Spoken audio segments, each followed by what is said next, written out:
acum a rămas. Hai să cum stăm cu politica? Bine. Uite, cel mai bun analist politic pe localitatea Cioran, tu ești. Tu știi toate alea despre politică, nu? Ești de acord să stăm de vorba aici puțin de politică? Foarte bine. Ia zi, care mai e viața? Ce se mai întâmplă prin politica asta? Bine, nu vrea să mărească pensii de Bolojan. Nu vrea? Nu vrea să dea nimic la pensii. Cum să nu vrea? Am înțeles că mai dă și ceva la pensiile. Mai mărește acum la sfârșit. Nu a venit drum mărit. Nu acum, dar o să le mărească. Da. Nici astea la păcat de bani, a venit la colectivici, nici la handicapat. Și altfel, ai văzut sondajele astea acum pe partide, pe astea? Am văzut că peste două este. Da? Parcă era aur. Dar nu mai a pierdut. Nu mai a pierdut, nu? Da. Și acum e peste timp. Da. Am văzut că l-a duce Sopot, dar pe Dragă, pe Adriana, Ai aduce acolo la congres? Da, să candideze cu ei. E bine înseamnă. Acum a rămas, oprește autocar la noi, oprește la noi la primele 8 jumate. Nu oprește pe aici, nu, trebuie să te duci la Ploiești.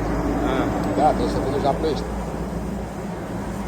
Plecând de acolo la Ploiești, Da, la Ploiești te duci de dimineață și pleci de acolo la 8 jumate. Da. Te așteaptă. A întrebat Grindeanu de tine. Da. A întrebat de tine, ca zic. Deci cu microbuzul 620? Da, cu ăla, da.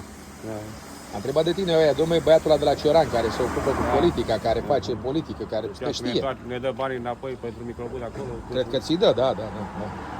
Iar ne aduce cu autocarul înapoi? Te aduce înapoi, da.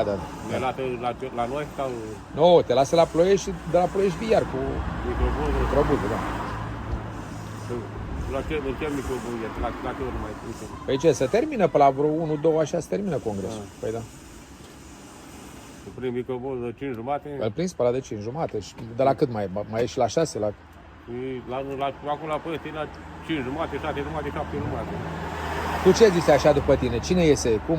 Dacă vin din Ponta, candideze pe Ponta. Îi candidează și Ponta? Așa, la aducă și candideze și el. Nu știam că se candidează. Eu am înțeles că numai Grindeanu candidează.